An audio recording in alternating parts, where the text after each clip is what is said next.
Starting में मुझे समझ में आ गया कि this exam is more about your self study than any help from coaching institution. आपको बुक लिस्ट पता चल जाएगी, आपको बेसिक चीज़ें कोचिंग हेल्प कर देगी जानने में, बट अल्टीमेटली आपको घर पे आके जब तक आप खुद कॉन्सेप्ट को नहीं समझेंगे। जो स्टूडेंट शुरुआत से उतने अच्छे नहीं रहे पढ़ने में, मतलब बहुत ब्राइट नहीं रहे हैं, पर उनको सिविल सर्विस एग्जामिनेशन देना है, अब वो चाहते हैं कि अब वो सिविल सर्विस एग्जामिनेशन दे, तो सर किस तरीके से सर एजुकेशन में अपना सर ये रुझान ला सकते हैं, उनको ये एजुकेशन को लेकर उनके अंदर अच्छी फील आ जाए।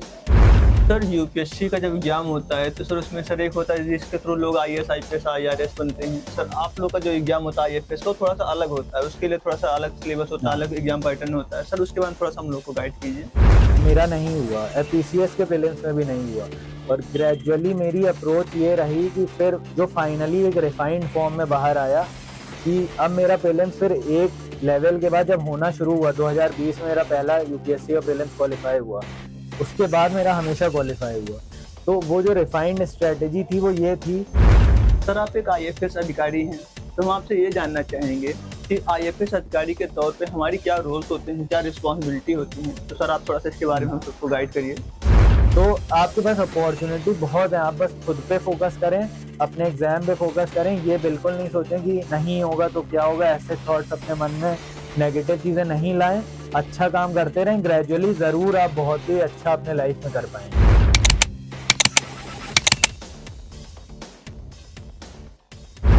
जय हिंद दोस्तों, आशा करता हूं कि आप सबका स्वास्थ्य अच्छा होगा और आप सबकी तैयारी अच्छे से चल रही होगी। दोस्तों आज की यह वीडियो हम सभी के लिए काफी इम्पोर्टेंट होने वाली है, क्योंकि आज की इस वीडियो में हमारे साथ हैं प्रत्युष सर, जो कि यूपीएससी 2022 बैच के आईएफएस अधिकारी हैं। और सर ने आईएफएस एग्जाम क्वालिफाई करने से पहले कई सारे एग्जाम क्वालिफाई किए हैं, जिसमें सर ने 2 बार यूपीपीसीएस एग्जाम क्वालिफाई किया है। तो ऐसे सर की जर्नी रही है। तो आज के इस वीडियो में हम सर के साथ बातचीत करके यूपीएससी एग्जाम को थोड़ा आसान तरीके से समझने का प्रयास करेंगे। सर की क्या स्ट्रेटजी रही है प्रिपरेशन के दौरान, इसको समझने का प्रयास करेंगे। तो चलिए आपका ज्यादा कीमती समय ना लेते हुए हम सर के साथ अपनी बातचीत को आरंभ करते हैं। दोस्तों यहाँ पे आपके लिए एक छोटा सा अनाउंसमेंट है। अगर आप पीडब्ल्यू ओनली या इसके न्यू कोर्सेज का इंतजार कर रहे थे तो न्यू कोर्सेज आ चुके हैं, जिसमें 2027 टारगेट ईयर वालों के लिए है संकल्प Hindi English and pinnacle English foundation batch सिर्फ 13,499 रुपए में। पर अगर आपका टारगेट ईयर 2026 है तो आपके लिए प्रहार बैच जो कि हिंदी इंग्लिश में है एंड टाइटन बैच जो कि इंग्लिश में है और जिसका क्रेडिट है 10,999 रुपए।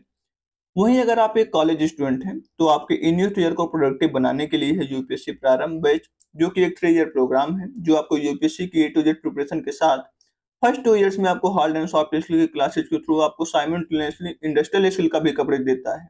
इसमें आपको मिलेगी एनसीईआरटी, जीएस, सीसेट, इन सभी की basic to advance classes and practice के लिए आपको मिलेगा proper prelims and mains test भी। वहीं अगर आपके इनमें से कोई ऑप्शनल है तो इंग्लिश मीडियम में speech ability return on English medium slide ये अवेलेबल है। सब्जेक्ट के नेम मैं आपको बोल देता हूँ: anthropology, sociology, history, mathematics, PSIR, geography and public administration. ये आपको इंग्लिश मीडियम में अवेलेबल है। हिंदी मीडियम में ये अवेलेबल है: speech ability return on Hindi medium slide. एक बार मैं आपको इन सब्जेक्ट के भी नेम बोल देता हूँ: पीएसआईआर, इतिहास, हिंदी साहित्य एंड समाजशास्त्र। ये आपको हिंदी मीडियम में अवेलेबल है। ये आपको सिर्फ 9,999 रुपए में अवेलेबल है। आप इसके लाइव क्लासेस से अपना ऑप्शनल प्रिपेयर कर सकते हैं। वहीं लास्ट जो अनाउंसमेंट है वो है ये कि अगर आप यूपीएससी 2025 के लिए अपीयर हो रहे हैं तो आपके लिए all India open mock test 2, जिसमें यूपीएससी के पैटर्न और टाइमिंग के अकॉर्डिंग जीएस टेस्ट होगा 9:30 to 11:30 AM and CSAT test होगा 2:30 to 4:30 PM on 30 March for both English and Hindi medium aspirant, but only in online mode, मतलब कि केवल ये ऑनलाइन में होने वाला है। अगर आपको इसके लिए रजिस्टर करना है तो इसके लिए मैं लिंक भी डिस्क्रिप्शन बॉक्स में दे दे रहा हूँ, आप वहां से जाकर रजिस्टर कर सकते हैं। बाकी और डिटेल के लिए आप नीचे लिंक पर विजिट कर सकते हैं। और अगर आपको इनमें से कोई भी कोर्सेज परचेज करने हैं तो आप मेरा जो कूपन कोड है एक्स्ट्रा डोज उसको यूज कर सकते हैं। अगर आप extra dose coupon code use करते हैं तो आपको फर्दर एक्स्ट्रा डिस्काउंट भी देखने को मिलता है। धन्यवाद। सबसे पहला क्वेश्चन सर हमारा आपसे यही है कि आपका एजुकेशनल बैकग्राउंड क्या रहा है, मतलब आपने किस तरीके से एजुकेशन किया हुआ है? मैंने 2013 में अपनी स्कूलिंग कंप्लीट करी। जी सर। उसके बाद मैंने आईआईटी बीएचयू से माइनिंग इंजीनियरिंग कंप्लीट करी, जिसके बाद कुछ सालों तक मैंने अंडरग्राउंड माइन में धनबाद में काम किया जी। और कोल इंडिया लिमिटेड में अलग अलग जगह रह के माइनिंग में काम किया। जी। फिर मैंने 2 बार पीसीएस का एग्जाम क्वालिफाई किया असिस्टेंट कमांडेंट सीआरपीएफ का एग्ज़ाम क्वालिफाई करके इन सब जगह थोड़े टाइम तक काम किया, और फाइनली अभी यूपीएससी का एग्ज़ाम क्वालिफाई करके मैं एज डीएफओ फर्रुखाबाद पोस्टेड हूँ। मैंने IFS 2022 batch UP cadre join किया था दिसंबर 2022 में। जी सर। सर, आपने सिविल सर्विस एग्जामिनेशन देने के बारे में कब सोचा, कब आपको लगा कि आपको सिविल सर्विस एग्जामिनेशन के लिए जाना चाहिए? मुझे जैसे मेरे क्योंकि फादर भी फॉरेस्ट सर्विस में ही थे। जी सर। तो बचपन से ही थोड़ा मोटिवेशन था, क्योंकि नेचर के क्लोज हम लोग बहुत बचपन से रहे।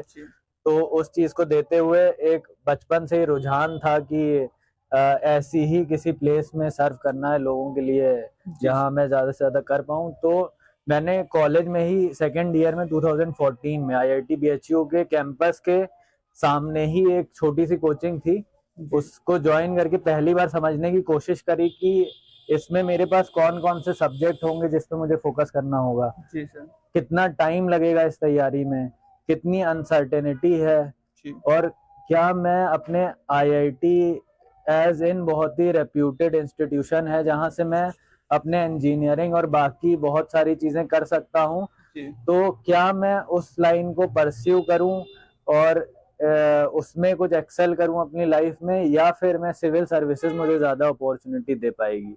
तो उसके लिए मैं काफी सिविल सर्वेंट से मिला भी, और उनसे मैंने डिस्कस किया। मेरे स्कूल के सीनियर कुछ रहे जिन्होंने मुझे गाइड किया।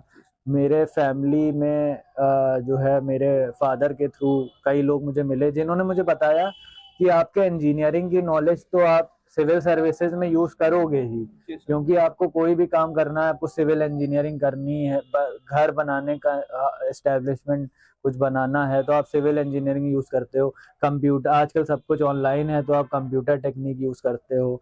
माइनिंग इंजीनियरिंग जो मैंने करी, तो माइनिंग क्लियरेंसेज आजकल क्या है कि फॉरेस्ट एरियाज में ही बहुत सारी माइंस हैं। तो फिर आप जब माइनिंग इंजीनियर हो, आपको पता है कि कौन सा मेथड आप यूज कर सकते हो जिससे कि मिनिमम फॉरेस्ट को आप डैमेज कर पाओ। तो मुझे रियलाइज हुआ कि जो मेरी इंजीनियरिंग की नॉलेज है वो तो यूज हो ही रही है। तो इस तरह से मैंने जो है फाइनली माइंड मेकअप किया और अपनी प्रिपरेशन परस्यू करी। ऑल्दो बहुत ज्यादा कोचिंग इंस्टीट्यूशन की मैंने हेल्प नहीं ली।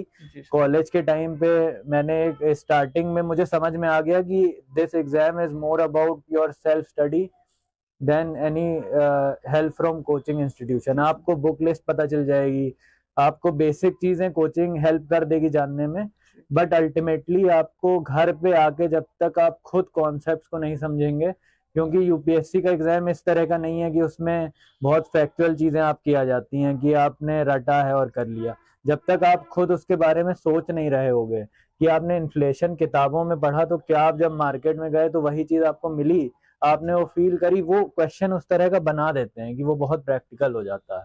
तो फिर ज्यादा से ज्यादा मैंने सेल्फ स्टडी करी और फिर ग्रेजुअली अपने थर्ड अटेम्प्ट में मैंने यूपीएससी प्रीलिम्स आईएफएस का क्वालिफाई करके फाइनली 39th रैंक के साथ इन यूपीएससी आईएफएस क्वालिफाई करा और दिसंबर 2022 में ज्वाइन किया। जी सर। सर, आप एक आईएफएस अधिकारी हैं, तो हम आपसे ये जानना चाहेंगे कि आईएफएस अधिकारी के तौर पे हमारी क्या रोल्स होते हैं, क्या रिस्पॉन्सिबिलिटी होती हैं। तो सर आप थोड़ा सा इसके बारे में हम सबको गाइड करिए। आईएफएस एक्चुअली जब मैं सर्विस में आया था तो बस ये सोच के, क्योंकि घर पे भी जब मैंने जितना देखा तो मैंने सिर्फ यही चीजें देखी कि हम नेचर के बहुत क्लोज रहते हैं और बहुत सुकून मिलता है, जो कि एक्चुअली ट्रू है। बट वो सुकून बरकरार रखने के लिए इंडियन फॉरेस्ट सर्विस क्या क्या कर रही है वो मैंने सर्विस के अंदर आके देखा। बेसिकली जो काम है इंडियन फॉरेस्ट सर्विस के वो दो तरह से डिवाइड हो सकते हैं। एक है डेवलपमेंटल काम, एक है रेगुलेटरी नेचर ऑफ वर्क। तो हमारे 7 एक्ट हैं जिसके अंदर इंडियन फॉरेस्ट सर्विस काम करती है। Indian forest act 1927, wild life protection act 1972, environment protection act 1986, biodiversity conservation act 2002, forest rights act 2005, UP tree protection act और UP saw mill and wood industries regulation. तो अब इसमें इन एक्ट्स के through आप समझ सकते हैं कि इंडियन फॉरेस्ट सर्विस क्या क्या काम करती होगी। जैसे अब मैं अगर अपना रूटीन वर्क आपको समझाऊं तो जैसे कोई प्रोजेक्ट है, रोड को चौड़ा करना है जी तो उसका एनओसी क्लियर करना, हमको ये देखना है कि डेवलपमेंट भी हो, रोड चौड़ी हो जाए, 4 लेन हो जाए, पर उसके किनारे पेड़ अगर कट रहे हैं तो पेड़ फिर से लगाए जाएं उसको। और अगर कोई वाइल्ड लाइफ है, मान लो उसको रोड के इस तरफ से इस तरफ जाना है, जी तो अब रोड आ जाएगी तो वो वाइल्ड लाइफ फ्रेगमेंट हो गया, तो या तो आप ओवरब्रिज प्रोवाइड करें, पतली रोड है तो ऐसे पेड़ लगाएं कि पेड़ ऊपर से जुड़े हों तो जी बंदर एक से दूसरी तरफ जा पाए।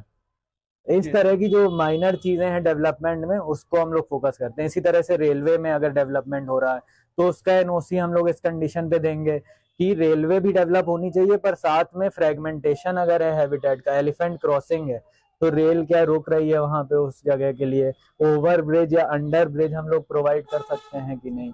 बाकी कोई भी, क्योंकि यूपी में ट्री कवर 7% तक आ गया था, जी सर तो फिर इसको रेगुलेट करने के लिए ट्री प्रोटेक्शन एक्ट में अगर आपको कोई भी पेड़ कट करना है जी तो आपको परमिशन लेनी होती। फिर हम लोग देखते हैं कि क्या आपको जरूरी है वो पेड़ कटना, क्या आपके घर का डिजाइन ऐसा हो सकता है कि बिना पेड़ काटे वहां पे घर बना पाए। जी तो इस तरह की चीजें, अगर हमको एनिमल अटैक की इंफॉर्मेशन आती है तो उस पर, जैसे लेपर्ड आ गया किसी गांव में, अभी रिसेंटली फरुखाबाद में एक लेपर्ड आ गया था तो उसने 10 लोगों को इंजर्ड कर दिया।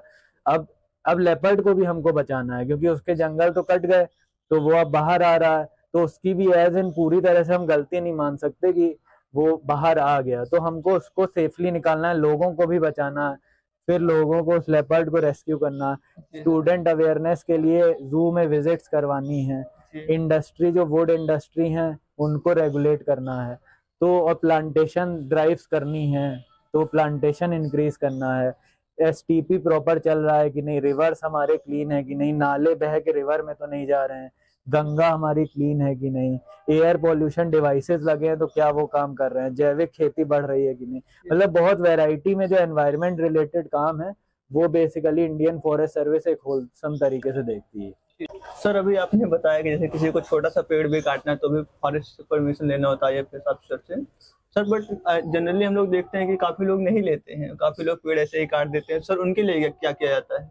उनके लिए जैसे हम लोगों के डिसिप्लिनरी, जैसे पुलिस में एफआईआर कहते हैं जी वैसे फॉरेस्ट एफआईआर एक होता है जी जिसमें आपका फर्स्ट इंफॉर्मेशन रिपोर्ट पे केस रजिस्टर होता है। जी उसमें इंडियन फॉरेस्ट सर्विस में एक डिफरेंस है पुलिसिंग वाले केस से रिलेटेड, जी कि हम लोगों को कंपाउंडिंग पावर होती है जो अपने कोर्ट में जी कुछ फिक्स टाइम पीरियड के अंदर हम लोग जुर्माना लगा के, वही मान लो उन्होंने पेड़ काटा है, हमने अब उनकी एफआईआर फॉरेस्ट वाली जिसको H2 कहते हैं, जी H2 एफआईआर हम लोगों ने रजिस्टर कर ली।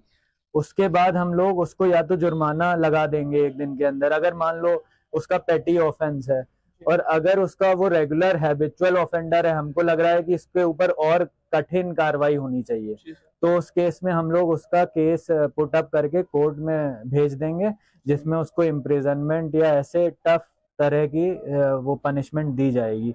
अगर वो रेगुलर बेसिस पे ऐसे काम कर रहा है, गवर्नमेंट ट्री काट दे रहा है, इलीगल जो है लकड़ी माफिया के ग्रुप में शामिल है कि लकड़ी चुरा के बेच रहा है इलीगली जो दूसरों की है, जो उसकी भी नहीं है, अगर उसी के फार्म पे वो अवेयर नहीं है, उसने काट दिया है, तो उस केसेस में हम लोग समझाते भी हैं और माइनर पेनल्टी लगाते हैं कि आपको ये चीज नहीं पता थी तो आप जी थोड़ा सा माइनर जुर्माना दे दीजिए, और आप अपना, आपको भी हम फैसिलिटेट करेंगे कि आप भी ये लॉफुली चीजें करें।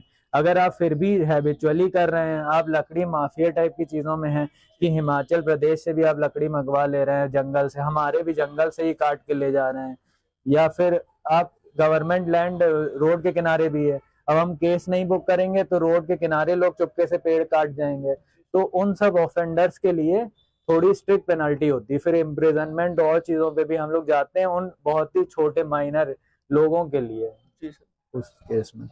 सर यूपीएससी का जब एग्जाम होता है तो सर उसमें सर एक होता है जिसके थ्रू लोग आईएएस आईपीएस आईआरएस बनते हैं। सर आप लोग का जो एग्जाम होता है आईएफएस का थोड़ा सा अलग होता है, उसके लिए थोड़ा सा अलग सिलेबस होता है, अलग एग्जाम पैटर्न होता है। सर उसके बारे में थोड़ा सा हम लोग को गाइड कीजिए। इसमें ऐसा होता है कि जब हम लोग यूपीएससी का फॉर्म फिल करते हैं जो जी फरवरी का अराउंड आता है, उसमें आपके पास 3 ऑप्शन आते हैं। एक आता है इंडियन सिविल वो यूपीएससी सिविल सर्विसेज जी exam, UPSC Indian forest service, तीसरा बोथ। जी, तो फिर जैसे आप बोथ पे मान लीजिए आप क्लिक कर दे रहे हैं, जी, तो आपका प्रीलिम्स कॉमन होता है, या फिर आप किसी पे भी क्लिक कर रहे हैं, प्रीलिम्स सिविल सर्विसेज का और जो है इसका फॉरेस्ट सर्विस का कॉमन होता है। जी, तो जब आप प्रीलिम्स क्वालिफाई कर देते हैं, इसमें फॉरेस्ट सर्विस का कट ऑफ थोड़ा सा ज्यादा होता है, अराउंड 10 मार्क्स, तो थोड़ा उसमें और एक्स्ट्रा आपको प्रीलिम्स पे फोकस करना है। जी, जैसे आप आईएएस और सिविल सर्विसेज वाले एग्जाम दे रहे हैं, तो आप प्रीलिम्स में हल्का सा कम फोकस करके वो वाला टाइम अपने ऑप्शनल को और उन चीजों को दे सकते हो, बट यहाँ पे आपको प्रीलिम्स की तैयारी थोड़ा और पहले से शुरू करनी होगी, जी, जिससे कि आप वो एक्स्ट्रा मार्क्स ला पाओ। फिर आपके सिविल सर्विसेज में एक ही ऑप्शनल होता है, जी, यहाँ का मेंस अलग हो जाता है सिविल सर्विसेज से, जहाँ आपको 2 ऑप्शनल पढ़ने होते हैं। जी, 2 ऑप्शनल जैसे मेरे थे, फॉरेस्ट्री और जियोलॉजी। जी, फॉरेस्ट्री, और ये इसलिए जरूरी है क्योंकि फॉरेस्ट सर्विस थोड़ी सी स्पेसिफिक भी है जी, कि आपको नेचर के बारे में वो चीजें पता होनी चाहिए। अब आपको मान लीजिए प्लांट्स रेस करने हैं नदी के किनारे, तो कौन सी स्पीशी चलेंगी जो पानी में डूब के भी चल जाए। अब जो नॉर्मल चीजें हैं उनसे ज्यादा टेक्निकल है ये, जी, इसलिए इसका मेंस का एग्जाम थोड़ा अलग करा गया है, और फिर आप मेंस और इंटरव्यू अलग होता है, जिसमें आप क्वालिफाई करके फिर अपना आपको कैडर एलोकेट होता है, फिर आप बाकी सर्विसेज के टेंडम में ही उसमें काम करते हैं अपने डिस्ट्रिक्ट में जाके। जी सर। सर जब हमारा आईएफएस जो ये होता है, पोस्ट होता है, क्वालिफाई हो जाता है, सर उसका ट्रेनिंग हमारा किस तरीके से होता है? क्या सबका ट्रेनिंग साथ में होता है? सिविल सर्विस जो वो होते हैं ऑफिसर्स होते हैं उनके हाँ साथ में, कि हम लोग का ट्रेनिंग अलग से होता है? हाँ, इसमें क्या होता है कि जितनी भी सर्विसेज हैं, जी, आईएएस, आईपीएस, आईआरएस, आईएफएस और फॉरेन सर्विस जी, और डिफेंस अकाउंट, डिफेंस एस्टेट, जितनी भी सर्विसेज हैं, जी, उन सबका फाउंडेशन कोर्स होता है जो अगस्त में शुरू होता है लाल बहादुर शास्त्री एकेडमी मसूरी में। जी सर, उनका फाउंडेशन कोर्स 4 मंथ्स का होता है जो सब लोग एक साथ करते हैं। जी, उसके बाद सब अपनी रेस्पेक्टिव एकेडमीज में चले जाते हैं। तो लाल बहादुर शास्त्री एकेडमी, जो कि इंडियन एडमिनिस्ट्रेटिव सर्विस की टेक्निकल एकेडमी भी है, वो लोग वहां पे कंटिन्यू करके वहीं पे अपना सेकेंड फेज ऑफ ट्रेनिंग भी करते हैं। बाकी जो भी सर्विसेज हैं, जैसे इंडियन फॉरेस्ट सर्विस आईजीएनएफए देहरादून में, उसके जो ऑफिसर्स होंगे वो जाएंगे। पुलिस सर्विस के जो नेशनल पुलिस एकेडमी हैदराबाद में चले जाएंगे, और फॉरेन सर्विस के सुषमा स्वराज एकेडमी दिल्ली में चले जाएंगे। इस तरह से फिर वहां पे हम लोगों की देहरादून में करीब 2 साल ट्रेनिंग होती है, जिसमें कि हम लोग अलग अलग इंस्टीट्यूशन में ट्रेनिंग करते हैं। 1 महीने इंडियन मिलिट्री एकेडमी में करते हैं, जो कि हमारा एकेडमी मिलिट्री एकेडमी कॉमन है, कॉमन कैंपस है।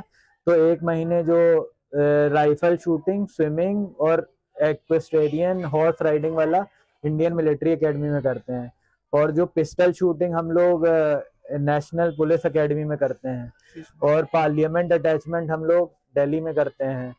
और जो वाइल्ड लाइफ ट्रेनिंग होती है वो पन्ना या फिर एमपी के किसी जंगल में जंगल सर्वाइवल करते हैं। मतलब आप जंगल में अगर खो जाते हैं या अचानक से अटैक हो जाता है, तो आप कैसे 1 महीने तक वहां पे कैसे कौन कौन सी चीजें खा सकते हैं, कैसे अपना डिफेंस बना सकते हैं फॉरेस्ट के अंदर, जहाँ पे आप पे वाइल्ड एनिमल अटैक ना करें, इस तरह की ट्रेनिंग होती है। रिवर एक्सपोजर होते हैं, जहाँ पे हम लोगों को बहती नदी में फेंक दिया जाता है, फिर आपको बच के बाहर निकलना होता है नदी से। जो भी नेचर में आप चीजें कर सकते हैं, उसके अराउंड हमारी 2 साल की ट्रेनिंग होती है। फिर हम लोग आ जाते हैं अपने कैडर में। कैडर में फिर 4 महीने की ट्रेनिंग होती है ऑन फील्ड डिस्ट्रिक्ट में। जब आप डिस्ट्रिक्ट एडमिनिस्ट्रेशन में डीएम के साथ अटैच होते हैं, एसपी के साथ, डीएफओ के साथ तो रहते ही हैं हर टाइम, और डिस्ट्रिक्ट जज के साथ अटैच होते हैं। मीटिंग, डिस्ट्रिक्ट लेवल मीटिंग्स में जाते हैं, वो तो आपको रेगुलरली वैसे भी आफ्टर डीएफओ चार्ज करना है। 4 महीने वो ट्रेनिंग करने के बाद फिर आपको रेंज ऑफिसर का चार्ज मिलता है, और फिर फाइनली आपको डीएफओ का चार्ज मिलता है। इस तरह से रहता है पूरा। सर काफी लंबा जो प्रोसीजर हाँ, होता है बहुत ट्रेनिंग। बहुत ट्रेनिंग बहुत कॉम्प्रिहेंसिव है, और ये हर ऑल इंडिया सर्विस की ट्रेनिंग बहुत कॉम्प्रिहेंसिव है। जो कि मैं अब सर्विस में आ गया हूँ, मैंने 5 नवंबर को फरुखाबाद में आज डीएफओ चार्ज लिया है। तो मैं रियलाइज करता हूँ कि वो कितना इम्पोर्टेंट था, क्योंकि आपको लॉ भी पता होना चाहिए, ऑन फील्ड टेक्निक्स भी पता होना चाहिए, बाकी डिपार्टमेंट के साथ कोऑर्डिनेशन भी होना चाहिए, लोगों से भी आपका जुड़ाव होना चाहिए, तभी एक होलसम तरीके से आप एज ऑफिसर, क्योंकि आप फील्ड में तो कुछ ही टाइम रहोगे किसी भी ऑल इंडिया सर्विस में, फिर आप मिनिस्ट्री में जाओगे, आप पॉलिसी मेकिंग करोगे, किसी कमीशन में, नेशनल टाइगर अथॉरिटी में, wild life crime control bureau में, कॉम्पिटिशन कमीशन में, कहीं भी आप जाओगे, तो आपको एक बहुत होलसम नॉलेज चाहिए, तभी आप वहाँ पे एज गुड ऑफिसर परफॉर्म कर सकते हो। तो मैं तो बहुत फॉर्चुनेट फील करता हूँ कि जो आप ऑल इंडिया सर्विस में आने के बाद जो कॉम्प्रिहेंसिव ट्रेनिंग करते हो, उससे आपको जो इतनी कम स्पैन ऑफ टाइम में कैप्सूल दिया जाता है, उसके बिना आप एक अच्छे ऑफिसर की तरह काम नहीं कर पाओगे। तो मैं बहुत ही अच्छा मानता हूँ इसको, डीओपीटी का जो पूरा है सेटअप जिसमें आप करवाया जाता है। सर आपने पहले सर आईआईटी बीएचयू से सर ग्रेजुएशन किया, आपने आईआईटी क्वालिफाई किया, उसके बाद आपने 2 बार सर स्टेट पीसीएस क्वालिफाई किया, जिसके थ्रू आप सिक्योरिटी मजिस्ट्रेट और जेल सुपरिटेंडेंट बने। आपने एक बार सीआरपीएफ क्वालिफाई किया है। तो सर हम क्या ये बोल सकते हैं कि आप शुरुआत से ही ब्राइट स्टूडेंट रहे हैं, या फिर आपने बाद में सर एजुकेशन पे ध्यान दिया, बाद में आप अच्छे हुए पढ़ने में? सर थोड़ा सा बताइए बैकग्राउंड थोड़ा सा। मुझे शुरू से ही जो है स्टडीज में इंटरेस्ट था, पढ़ने में इंटरेस्ट था, बट मेरा हमेशा से ऐसा था कि अगर मेरा मन लगेगा तो ही मैं वो चीज पढ़ पाऊंगा। तो मैंने जो आईआईटी एग्जाम भी क्वालिफाई किया है, उसमें जब मैं अपने कोचिंग में था तो मुझे केमिस्ट्री बिल्कुल नहीं पसंद थी, तो मैं केमिस्ट्री का अटेम्प्ट ही नहीं करता था, 0 मार्क्स लाता था। पर फिजिक्स और मैथ्स में इतने ज्यादा लाता था कि ऑल ओवर मेरा स्कोर ऐसा हो जाता था कि मेरा सेलेक्ट हो जाता था। तो मेरे टीचर ने भी ऐसे स्टूडेंट नहीं देखे थे कभी कि जो एक सब्जेक्ट छोड़ ही दे रहे हैं, और मैं पर ऐसा ही था, मेरा मन नहीं है तो मैं नहीं पढ़ पाता था वो चीज। तो फाइनल भी जब मैंने आईआईटी का दिया तो केमिस्ट्री में जो जस्ट पास होने के लिए चाहिए बस 20-25 नंबर उतने ही थे मेरे, और बाकी जो मुझे अच्छा लगता था, फिजिक्स मुझे बहुत पसंद थी, तो मैं उसमें बहुत अच्छे से पढ़ता था, रात रात भर एक ही क्वेश्चन सॉल्व कर रहा हूँ, ऐसा भी हो जाता था। तो मेरा हमेशा ऐसा रहा कि मुझे जो चीज पसंद है, अगर मान लो वो सब्जेक्ट मुझे अच्छा लग रहा है, इवन यूपीएससी में पॉलिटी हो गया और इकोनॉमिक्स हो गया, ये सब मुझे बहुत पसंद था, तो उस पर मैं ज्यादा फोकस करता था। और जो पसंद नहीं है उसको, मतलब ऐसा नहीं है मेरा कि कंपटीशन क्लियर करना है तो आपको जो बैलेंस करना होता है उतना तो मान लीजिए आपको करना ही है, पर उसके अलावा जो मन जो लगता था मेरा, वो कुछ चुनिंदा सब्जेक्ट ही थे, और वो मैं अभी भी पढ़ता हूँ। इवन आफ्टर एग्जाम मेरा हो गया है, पर मैं पढ़ता हूँ, न्यूज़पेपर में वो चीजें आती हैं तो मैं पढ़ता हूँ। तो ये आप कह सकते हैं कि ऐसा रहा। सर जो स्टूडेंट शुरुआत से उतने अच्छे नहीं रहे पढ़ने में, मतलब बहुत ब्राइट नहीं रहे हैं, पर उनको सिविल सर्विस एग्जामिनेशन देना है, अब वो चाहते हैं कि अब वो सिविल सर्विस एग्जामिनेशन दे, तो सर किस तरीके से सर एजुकेशन में अपना सर ये रुझान ला सकते हैं, उनको ये एजुकेशन को लेकर उनके अंदर अच्छी फील आ जाए? इसमें तो बहुत सारे टॉपर हैं हमारे जो एक्चुअली कभी जिन्होंने, क्योंकि जो हमारा एजुकेशन करिकुलम है स्कूल का, वो आपको बेसिक एजुकेशन के लिए बनाया गया है, वो आपको इसलिए नहीं बनाया गया है कि आप एक पर्टिकुलर चीज करो, आपको हर चीज का थोड़ा थोड़ा सिखाया जाता है। बट ऐसे जो स्टूडेंट हैं उनको बिल्कुल ये नहीं सोचना है कि हम अच्छे स्टूडेंट नहीं हैं, क्योंकि वो बिल्कुल डिफरेंट चीज है। आपका स्कूल, आपका कॉलेज बहुत डिफरेंट है, यहाँ पे आपको ग्राउंड में काम करना होता है, आपके पास लिमिटेड पैसे हैं, बहुत लिमिटेड फंड है, आपको इनोवेटिव आइडिया लाने हैं कि हम तालाब कैसे खुदवा दें बिना पैसे के, कैसे हम पेड़, जैसे मैं बता रहा हूँ, हम लोगों को नर्सरी में सीड, जो ये फल बेचते हैं, जो अनार का, उसका सीड हम लोग कलेक्ट करके कि फल वालों से ही लेके आप उगा दो, कि आपको मार्केट से खरीदना ना पड़े। तो ऐसी चीजें आपके दिमाग में, आपको क्रिएटिव चीजें लानी है, जिसमें आपका फाइनेंस कम लग रहा है, तो वो पढ़ाई से बहुत डिफरेंट है। और इवन जो यूपीएससी का एग्जाम है, वो ऐसा नहीं बनाया गया है कि आपको रटना है। कई लोग तो इंटरव्यू में, मैंने खुद ऐसी चीजें फेस करी कि आपका इंटरव्यू हुआ, आपका सिलेक्शन नहीं हुआ, आपके पास 10 दिन है, आपको प्रीलिम्स देना है। तो यूपीएससी भी ये चीज जानता है, तो वो भी कॉन्सेप्चुअल एग्जाम है। आपको अगर वो चीज में, उस चीज में इंटरेस्ट है कि आपका सिस्टम कैसे चल रहा है, प्रेसिडेंट कौन है, प्रेसिडेंट का काम प्राइम मिनिस्टर से कैसे अलग है, आपको फील्ड में लोगों की समस्या क्या है, उनको एम्प्लॉयमेंट आप कैसे दे पाओगे, इस पे ही प्रीलिम्स भी है। प्रीलिम्स भी अगर आप कोई डीपली एनालाइज करेगा तो वो रटने वाला वो जो है सिनेरियो नहीं है, उसमें बहुत ही कॉन्सेप्चुअल है। तो बिल्कुल ऐसा नहीं सोचना है कि आपकी पढ़ाई, आप पहले कैसे अपने एजुकेशन, स्कूल और कॉलेज एजुकेशन में कैसे रहें, आपका ये बिल्कुल बहुत डिफरेंट चलेगा।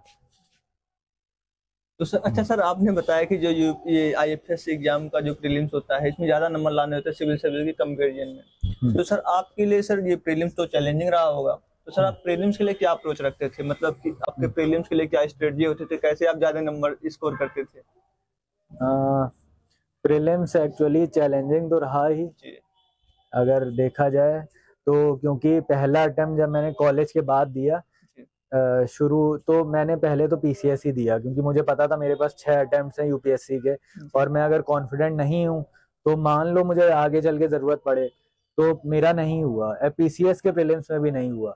और ग्रेजुअली मेरी अप्रोच ये रही कि फिर जो फाइनली एक रिफाइंड फॉर्म में बाहर आया कि अब मेरा प्रीलिम्स फिर एक लेवल के बाद जब होना शुरू हुआ, 2020 में मेरा पहला यूपीएससी का प्रीलिम्स क्वालिफाई हुआ, उसके बाद मेरा हमेशा क्वालिफाई हुआ।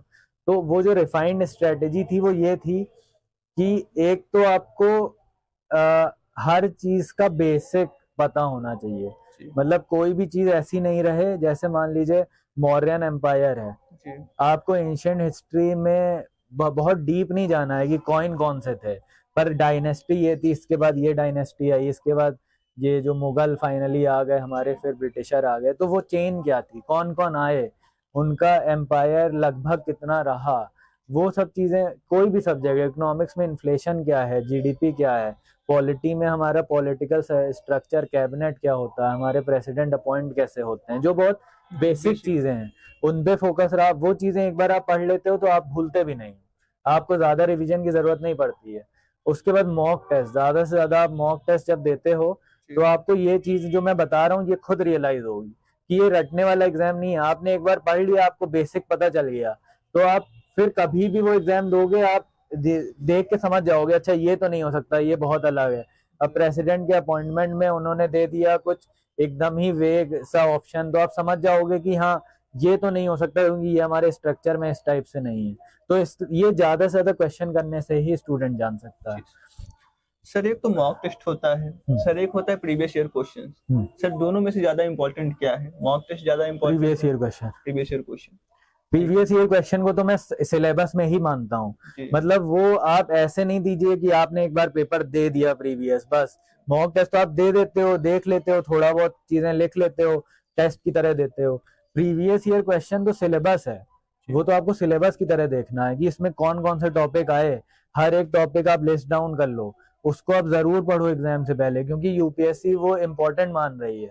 आपका एक्सपोजर लेवल बहुत कम है। यूपीएससी के जो चेयरमैन है, जो वहाँ ऑफिसर हैं, वो किसी और कैडर में तमिलनाडु में 10 साल एज कमिश्नर, डीएम, और वो बहुत सारी मिनिस्ट्रियल पोस्ट बहुत या कई जगह सर्व कर चुके हैं। उनको पता है कि एग्जैक्टली ऑन ग्राउंड क्या चाहिए आपको। तो आप उनका जो पूछा जा रहा है उससे आप ये जानोगे कि करंट सिनेरियो में 2020-22 में कौन कौन से इशू थे जो बहुत इंपॉर्टेंट थे, जो कमीशन आपसे एक्सपेक्ट कर रहा है कि आप ये चीजें जरूर जाने एज न्यू ब्यूरोक्रेट्स और इन पे वर्क करें। इसलिए आपका previous year question by heart आपको एकदम हर एक टॉपिक उससे जुड़ी चीजें याद होनी चाहिए मेरे अकॉर्डिंग। सर मतलब कि हम ये बोल सकते हैं कि प्रीवियस ईयर क्वेश्चन हमें करके छोड़ नहीं देना, उसका डीप एनालिसिस भी साथ साथ कर लेना है। बिल्कुल, बहुत जरूरी है। सर हमने बाकी सब कुछ तो डिस्कस कर लिया है जो भी इम्पोर्टेंट होता है। सर अगर आप लास्ट में कुछ अपने तरफ से एस्पिरेंट को सजेस्ट करना चाहें तो सर प्लीज। मैं बस एस्पिरेंट से यही बोलूंगा कि जो भी लोग इस तैयारी में आ रहे हैं वो मेरी अगर जर्नी को देखेंगे तो स्टार्टिंग का जो फेज होता है वो बहुत टफ होता है। आपका प्रीलिम्स नहीं हो रहा होता है, आपको लोग बोल रहे होते हैं कि तुमने इतना ज्यादा, मैंने तो आईआईटी से ग्रेजुएशन किया था, कि आप फॉरेन में चले जाओ, आपके पास इतने एवेन्यूज हैं, आप कुछ भी ऐसा सर्टेन वे ले लो जहाँ पे सर्टेनिटी है। आपसे कहा जाएगा अगर प्रीलिम्स नहीं होगा कि कुछ और भी देख लो, कुछ और करने की सोच लो। तो आपको उन सब चीजों पे मतलब आप दूसरों की बात सुन सकते हो, उनका पर्सपेक्टिव देख सकते हो, बट अल्टीमेटली आपको टाइम देना होगा इस प्रिपरेशन में। इस प्रिपरेशन के रिजल्ट थोड़े टाइम के बाद ही आते हैं, और एक बार आने लगते हैं फिर आने लगते हैं। क्योंकि जो मेरा जब 2020-19 में एग्जाम क्वालिफाई होना शुरू हुआ तो लगातार फिर मेरा मतलब बिल्टअप हुआ कि मैं समझने लगा कि अच्छा इस तरह से चीजें करनी है। हम लोग स्टार्टिंग में कोई भी चीज स्टार्ट करते हैं, बहुत बड़े बिजनेसमैन जो आज हैं उन्होंने क्या क्या फेस किया, क्रिकेटर्स हैं, कोई भी जो अच्छा कर रहा है किसी भी फील्ड में, वो 1 साल 2 साल में अचानक से नहीं कर रहा है, उसने बहुत स्ट्रगल्स देखे।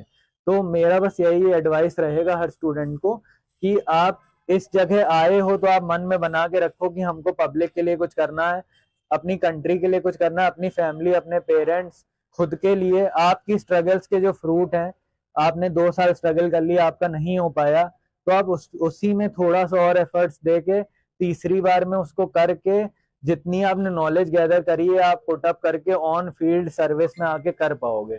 उसी चीज को अगर आप छोड़ दोगे, अचानक से 2 साल ये कर रहे हो, फिर 2 साल कुछ और कर रहे हो, 2 साल फिर कुछ और कर रहे हो, तो आप वो कंसोलिडेटेड एक चीज में नहीं कर पाओगे। अगर आपको बैकअप चाहिए, जैसे मैंने बहुत सारे एग्जाम दिए थे, एग्जाम देने का मतलब ये था मेरा कि मुझे एग्जाम एनवायरनमेंट फील करना होता था। मैंने इवन एसएससी का एग्जाम दिया, ये जो इंश्योरेंस के एग्जाम दिए, बैंकिंग के, आरबीआई के भी कुछ एग्जाम दिए और बिना पढ़े दिए। पर क्यों दिए मैंने?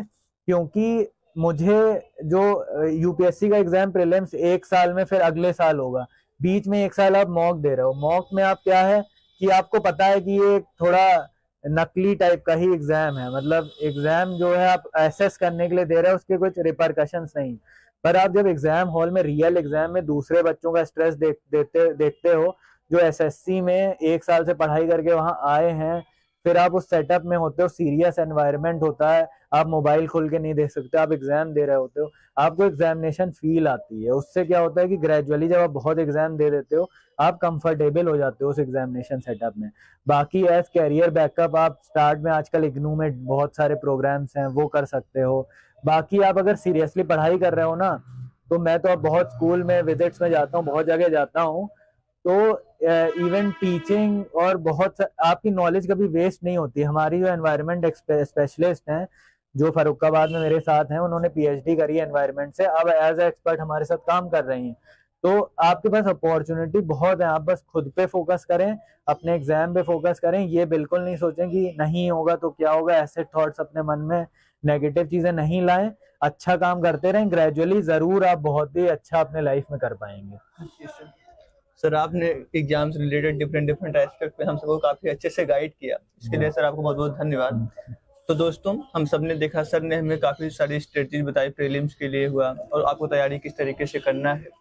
तो आज के इस वीडियो में इतना ही था। आशा करता हूँ कि आपको वीडियो पसंद आई होगी। अगर आपके मन में कुछ डाउट है, अगर आपको कुछ क्वेश्चन है, कुछ पूछना है, तो आप कमेंट बॉक्स के थ्रू पूछ सकते हैं। मिलते हैं नेक्स्ट वीडियो में, तब तक के लिए धन्यवाद।